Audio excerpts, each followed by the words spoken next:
Elena G. de White llegó a Australia en diciembre de 1891. Durante el viaje desde Estados Unidos y también a su llegada, recibió varias visiones. Algunas de ellas relacionadas con los trabajadores de la casa publicadora australiana. En un manuscrito escribió lo que se le había mostrado. Gran parte de esas instrucciones fueron escritas para el tesorero de la casa publicadora, Nathaniel Folkett. Folkett era un comerciante alto y vigoroso con una disposición generosa. Pero al llegar a ser miembro de la iglesia adventista, era también un líder destacado de varias sociedades secretas.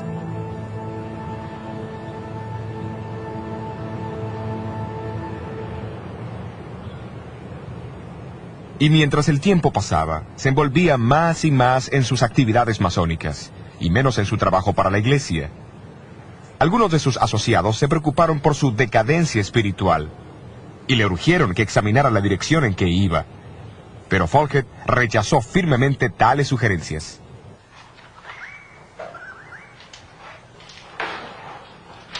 Fue en ese tiempo que Elena White escribió lo que le había sido revelado.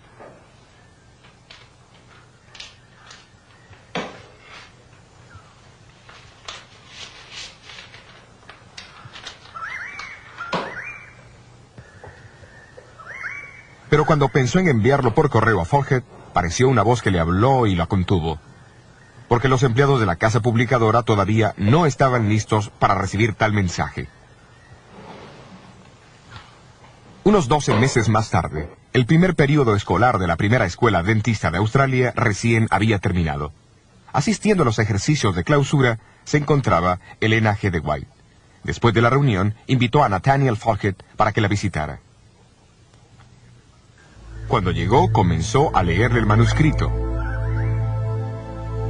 Mientras describía algunas de las reuniones del orden secreto, le recordó de su mal hábito de dar ofrendas pequeñas a la iglesia y grandes donativos a los fondos de la logia. También le dijo que había oído cómo a él lo llamaban, reverendo maestro, y le advirtió que ningún ser humano debe ser llamado así. Aunque no atacó el sistema de la logia masónica, denotó lo difícil que es para un cristiano servir a dos señores. Mientras hablaba, hizo un movimiento con sus manos que impresionó a Folkett. ¿Usted sabe lo que ha hecho? Usted ha hecho la señal secreta de los masones. La señal de un caballero templario. Mientras siguieron hablando, nuevamente hizo un movimiento con su mano. Súbitamente Folkett adquirió una palidez mortífera. La señal que había hecho solo era conocida por la orden más alta de los masones, una señal que ninguna mujer debía conocer. En las próximas 2 horas, Folkett luchó con su conciencia. Finalmente resolvió desligarse de la logia masónica y lo logró después de una lucha. El Señor me ha honrado grandemente al hablarme por medio de la señora White. Él ha presentado mi caso a ella y me llamó por mi nombre. Por eso yo atenderé la instrucción del Señor.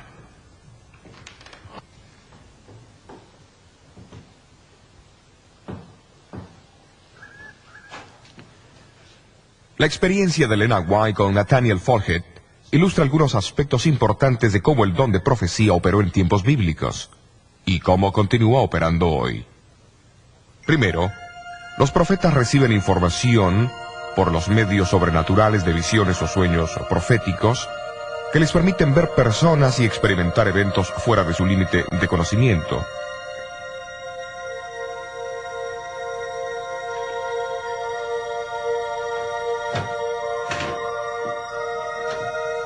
Luego, son dirigidos a comunicar el mensaje a las personas involucradas. Él o ella, porque las mujeres también fueron llamadas a ser profetas, tienen que exponer el mensaje en forma oral, escrita o personificada. Esencialmente, un profeta es el intérprete de Dios. Por eso es que el don profético es conocido como el testimonio de Jesús. Esto no significa que Dios dicta el mensaje al profeta. Antes bien, el Espíritu de Cristo satura la mente del profeta con pensamientos. Entonces el profeta elige las palabras para expresar esos pensamientos recibidos en la visión o el sueño. Esto también significa que la cultura, el nivel educacional y la formación del escritor juegan un papel importante en la forma como estos mensajes son comunicados.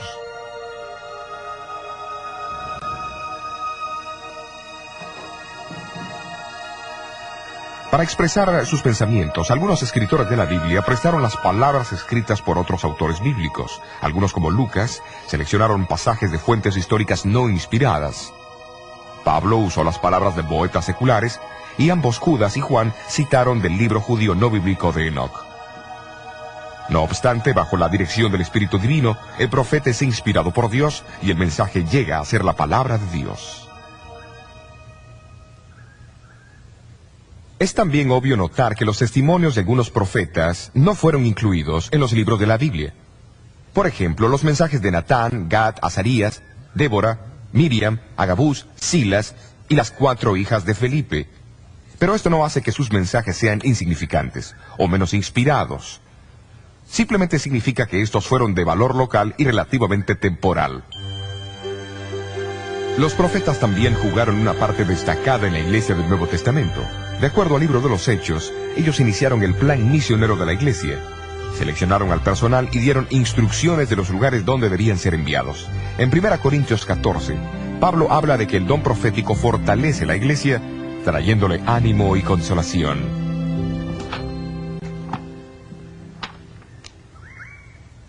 Pablo también escribe en Efesios 4 que los profetas son uno de los principales medios que Cristo ha puesto para traer unidad a la iglesia. Por lo tanto, sus consejos ayudan a proteger la iglesia de las falsas doctrinas. De acuerdo a Hechos 15, los profetas confirmaron a los creyentes en la verdadera enseñanza de la iglesia en tiempos de controversias religiosas. Pero sobre todo, Pablo enseña que el propósito primordial del profeta es llevar a hombres y mujeres a Cristo, estableciéndolos en una relación con Él. Para ayudar a alcanzar esa meta, Jesús predijo por medio de los profetas del Nuevo Testamento que tal actividad continuaría en la iglesia. El testimonio de Jesús no cesaría con el libro de Apocalipsis. De hecho, los libros de Joel y Apocalipsis indican que el don de profecía asistirá especialmente a la iglesia en el tiempo del fin. Es lógico esperar que esta manifestación postrera del testimonio de Jesús cumplirá el mismo papel y funciones de los profetas del tiempo bíblico. Dios nuevamente revelará sus designios por medio de visiones y sueños. Él también inspirará al mensajero para que el mensaje guíe, amoneste y desafíe a la iglesia. Claro, la pregunta que debe formularse es, ¿cómo empleó Elena White este don profético en su ministerio para la Iglesia Adventista del Séptimo Día? En 1860, ella escribió que cuando el Señor le daba una visión, era llevada ante la presencia de Cristo y estaba inconsciente de sus alrededores. Como el profeta Ezequiel, su atención durante la visión era a menudo dirigida a escenas que tomaban lugar en la tierra. Aunque ella no podía ver nada más de lo que el ángel le mostraba, a veces se le mostraban eventos futuros, en otras ocasiones eventos del pasado. Con frecuencia, no podía recordar lo que se le había mostrado hasta que comenzaba a escribir. Otras veces, no podía acordarse de nada hasta entrar en contacto con las personas a quienes la visión se aplicaba. Entonces recordaba clara y convincentemente la instrucción dada, aunque la misma le hubiera sido mostrada años antes. Yo dependo del Espíritu de Dios, tanto para relatar o escribir la visión como para recibirla. Se me han mostrado rostros que nunca antes había visto y años después los reconocí al verlos. He escrito a la medianoche cartas que han atravesado el continente y al llegar la crisis han evitado grandes desastres para la causa de Dios.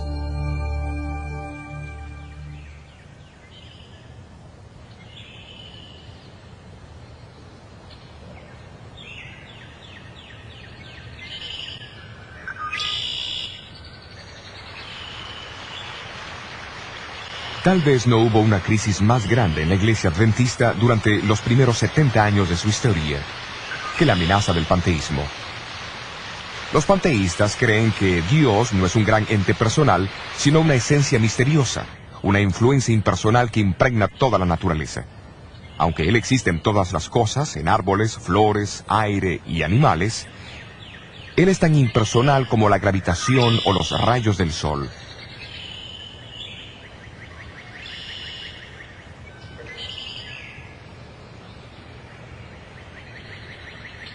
Esta idea había sido adoptada y enseñada como una nueva y avanzada verdad por algunos de los líderes de la iglesia de Battle Creek.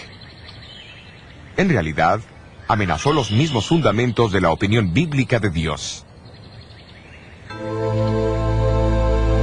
El doctor Juan Harvey Kellogg, el brillante doctor y superintendente de la institución médica de la iglesia en Battle Creek, fue uno entre muchos líderes de la iglesia que fue atraído por esta filosofía a comienzos de los 1880.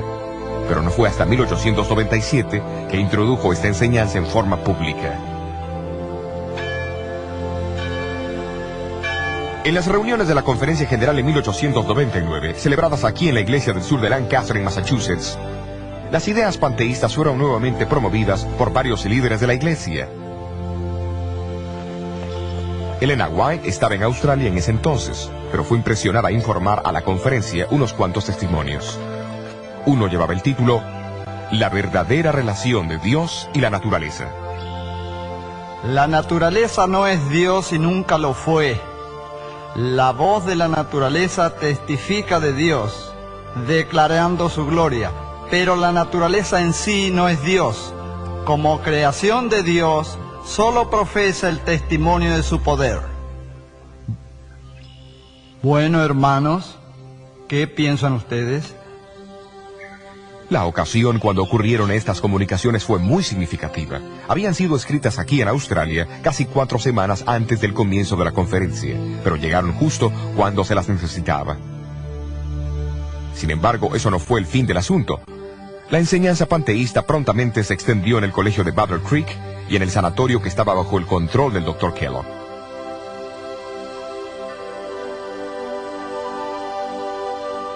En febrero de 1902, el gran sanatorio de Battle Creek se incendió. Se necesitaba un nuevo edificio y para ayudar a sufragar los costos, se sugirió que el Dr. Kellogg escribiera un libro sobre el cuidado de la salud. Todos los ingresos de las ventas se usarían para ayudar a reconstruir dicho sanatorio. Kellogg fue advertido que no incluyese ninguna idea panteísta en él. Pero cuando este libro, El Templo Viviente, finalmente salió de la imprenta, fue claro para algunos que él no había dado importancia a la instrucción.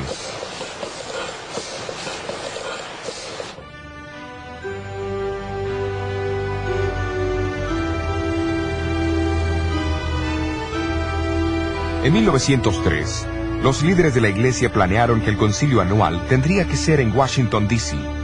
El presidente de la iglesia, Arturo Daniels, esperaba que no se hicieran referencias a El Templo Viviente o a las ideas panteístas de Kellogg. Sin embargo, cuando los defensores de Kellogg de Battle Creek llegaron, fue evidente que era inevitable una confrontación. Señores, necesitamos un nuevo modo de ver a Dios. El panteísmo no dará eso, será una nueva experiencia religiosa. No estoy de acuerdo con usted, hermano Kellogg. No estoy de acuerdo con usted en absoluto. Amén. Yo creo Amén. que el panteísmo debilitará la fe y llevará a la iglesia a perder confianza en Dios. Aferrándonos a nuestras tradiciones. No hemos estado aferrándonos a eso por mucho tiempo. Lo que usted quiere hacer es llevarnos a pensar en un Dios que no se interesa Eso por no es nosotros. lo que hemos dicho. Hermanos, por favor, pienso que debemos terminar esta reunión.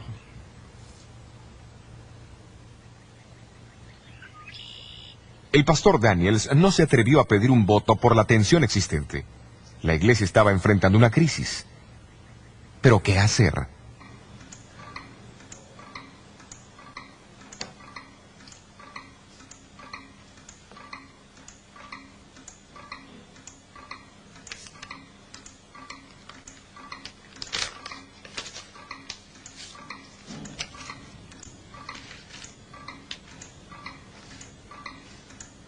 Tengo algo que decir referente al nuevo libro El Templo Viviente. Tengan cuidado con su modo de pensar acerca de este libro con respecto a la personalidad de Dios. Como el Señor me presenta los hechos, ese modo de pensar no tiene el apoyo de Dios. Se me ha mostrado que el autor está en un camino falso y ha perdido de vista las verdades distintivas para este tiempo.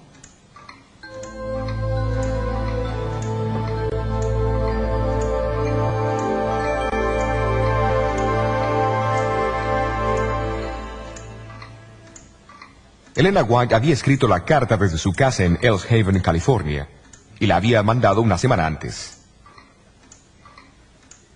Fue una mera coincidencia que la carta llegase de miles de millas de distancia en el momento más oportuno. Por supuesto que Daniels y muchos otros no pensaron así.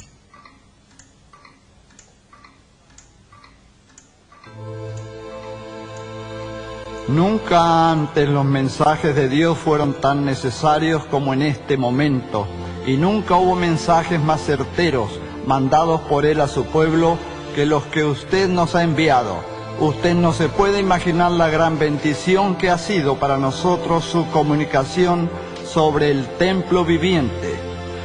Llegó en el momento exacto. El conflicto era severo, pero su mensaje llegó y resolvió la controversia.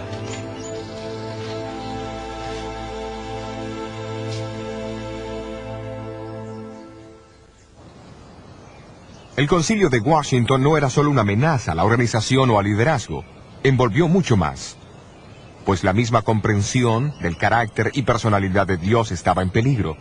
Por eso Elena White decidió incluir en 2 de sus libros, que estaban en preparación, algún material sobre el tema discutido. El 8º volumen de Testimonios para la Iglesia contiene más de 80 páginas sobre Dios y la naturaleza y la relación entre ambos. En el Ministerio de Curación, ella escribió una sección titulada El conocimiento esencial, que recalca la importancia de conocer al Dios que maneja el universo. Esto fue siempre de suprema importancia para Elena White. Su constante blanco en sus sermones y escritos era exaltar a Jesús y su amor ante el mundo. Desafortunadamente, eso no estaba en primer lugar para toda la iglesia. Tomemos la iglesia de aquí, de Battle Creek. A ninguna iglesia Elena comunicó más mensajes que a esta. Los adventistas del séptimo día comenzaron su obra en esta ciudad de Michigan en el año de 1852, cuando el capitán del barco, José Bates, visitó la ciudad buscando al hombre más honesto del pueblo. El administrador de correos, Leonardo Stewart, lo dirigió a David Hewitt, un buhonero presbiteriano. Bates lo convenció de la importancia de guardar el séptimo día sábado, y Hewitt llegó a ser el primer adventista guardador del sábado en Battle Creek.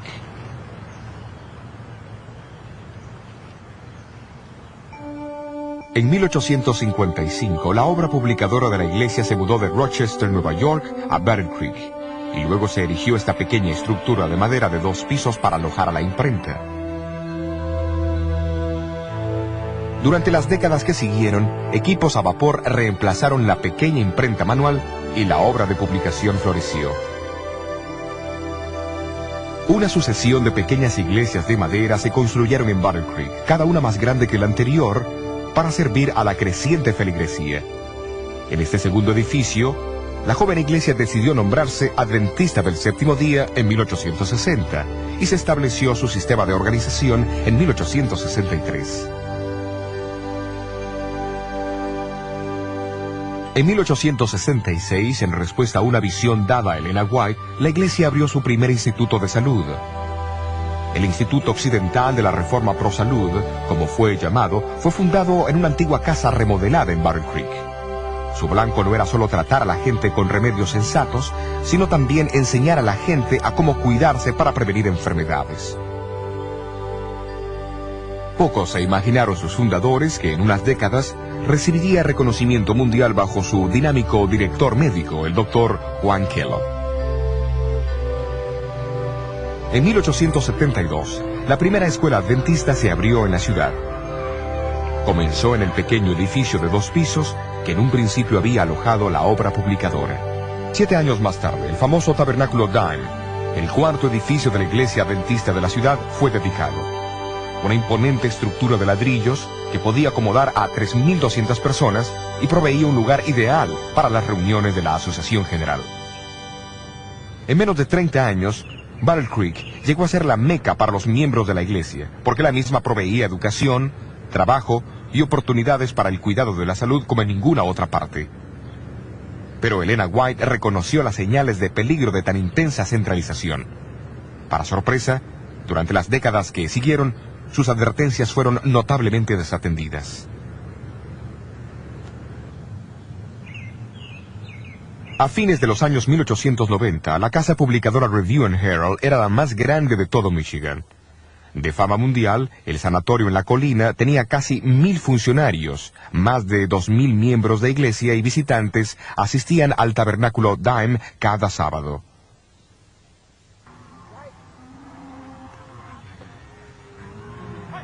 Pero desde Australia, donde Elena White estaba viviendo durante los 1890, ella amonestó que no se hiciesen más planes de expansión.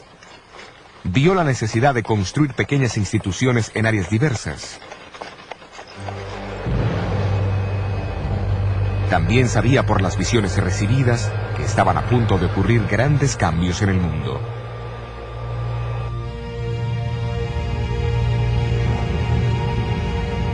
En 1890, ella había escrito sobre futuros conflictos por todas partes, con el hundimiento de miles de barcos y la destrucción de fuerzas navales.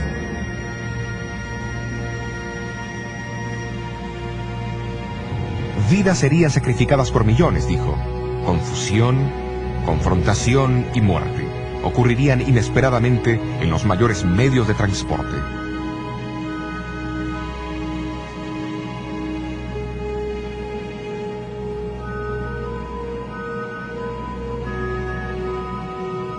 Recordemos que en 1890 una guerra mundial era inconcebible y los aviones y los carros a gasolina ni habían sido inventados.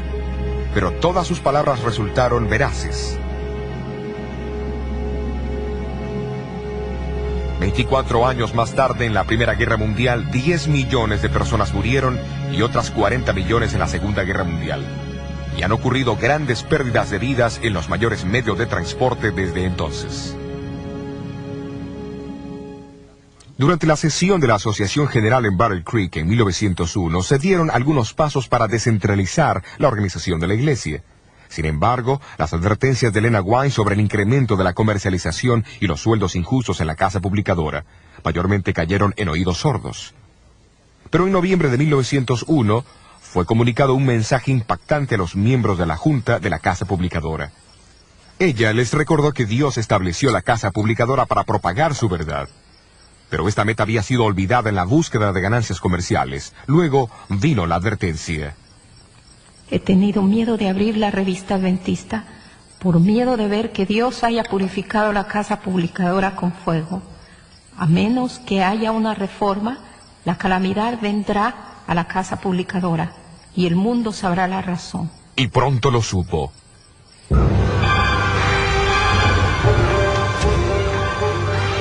En la noche de diciembre 30 de 1902, el edificio principal de la casa publicadora fue reducido a cenizas.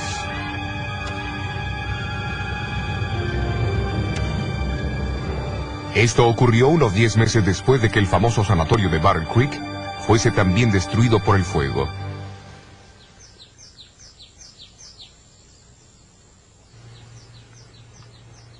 Cuando la noticia del fuego llegó a Elena White en California, escribió a los líderes de Battle Creek, expresando su profunda tristeza por la gran pérdida que la iglesia había sufrido. No estoy sorprendida por esta triste noticia, porque en las visiones de la noche he visto un ángel parado con una espada de fuego sobre Battle Creek. Una vez, durante el día, cuando mi pluma estaba en mi mano, perdí el conocimiento y pareció como si esta espada de fuego fuese primero en una dirección y luego en otra. Un desastre parecía seguir a otro, porque Dios fue deshonrado por hombres que decidieron exaltarse a sí mismos.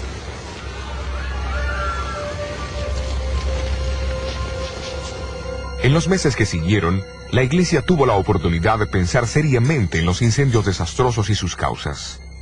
Rápidamente los líderes editoriales tomaron la decisión de nunca más publicar trabajos comerciales, como también la de mudar las oficinas centrales de la iglesia de Battle Creek a Washington, D.C.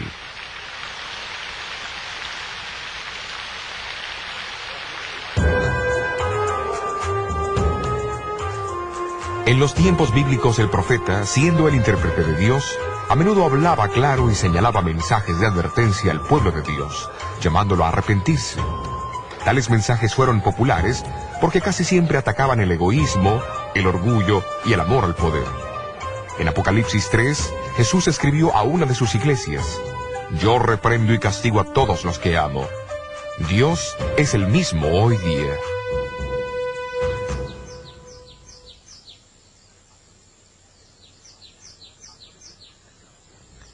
A través de su mensajera moderna, Elena White, Dios también advirtió y apeló al arrepentimiento, no solo de los líderes, sino también de los individuos. Esteban Smith y su familia aceptaron el mensaje adventista en 1850 y adoraron a Dios, juntamente con los guardadores del sábado aquí, en Washington, Nueva Hampshire. Sin embargo, no mucho tiempo después, Smith cayó bajo la influencia de lo que se llamaba la Nueva Luz y comenzó a predicar sus ideas. Se volvió mordaz y crítico del liderazgo de la iglesia, especialmente de Jaime y Elena White. A fines de 1851, el nombre de Smith fue desfraternizado con profundo dolor por sus ideas discordantes y mordaces. Los 30 años siguientes pasó uniéndose a uno u otro grupo separatista, y aunque se le amonestó sobre la ausencia de fundamento bíblico en sus enseñanzas, nunca prestó la debida atención a los consejos. Pero Dios todavía amaba a Esteban Smith, y en una visión reveló su vida y su futuro a Elena White. A fines de los 1850, escribió lo que le había sido mostrado, y concluyó con un llamado para que él volviese a Dios. Cuando Smith recibió la carta, se enojó y declaró que no quería ningún testimonio de Elena White. Cerró la carta y se olvidó de ella. Mientras tanto, Smith siguió en su crítica senda. Un amigo dijo que él tenía la lengua más malvada y fulminante que cualquier hombre que él conocía, y de esta manera malgastó los mejores años de su vida. Luego, en 1884, se le ocurrió tomar una copia del periódico de la iglesia, la Revista del Advenimiento y la Proclamación del Sábado. Sus ojos fueron cautivados por un artículo de Elena White. Al leerlo, se impresionó por su verdad.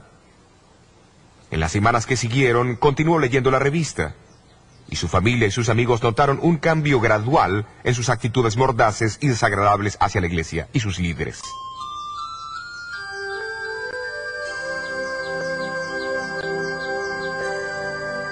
Un año después, Eugenio Farnsworth fue nuevamente invitado a hablar aquí en su iglesia.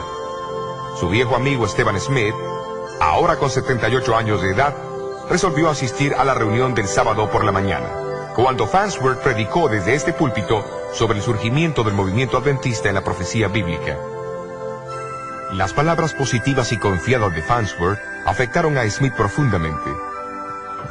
Durante la siguiente semana, Smith recordó la carta que había recibido de Elena White tantos años atrás. Al abrirla, leyó sobre lo que su vida sería si continuaba el curso que había tomado. Sin embargo, lo que había sido una predicción, cuando la carta fue escrita, era ahora historia. Un registro de cómo él había vivido, porque no había cambiado sus hábitos.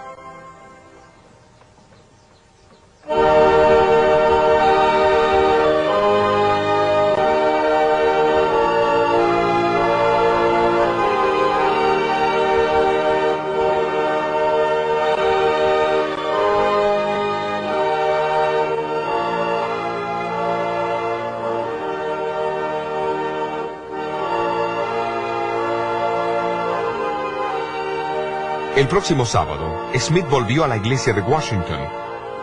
Farnsworth, que todavía no sabía nada sobre esta experiencia, había preparado un sermón sobre el don de profecía en la iglesia adventista.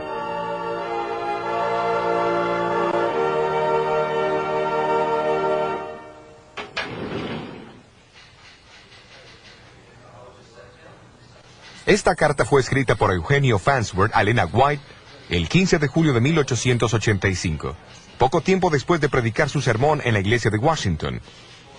Menciona cómo después del sermón, Smith se paró y relató a la congregación la historia del testimonio que él había recibido más de 25 años antes y cómo él no lo había leído hasta el último jueves. Su verdad lo había convencido. Farnsworth registró las palabras de Smith en esa ocasión de esta manera: si yo hubiera hecho caso al testimonio que Dios me envió, todo el curso de mi vida hubiese cambiado, y yo hubiese sido un hombre muy distinto.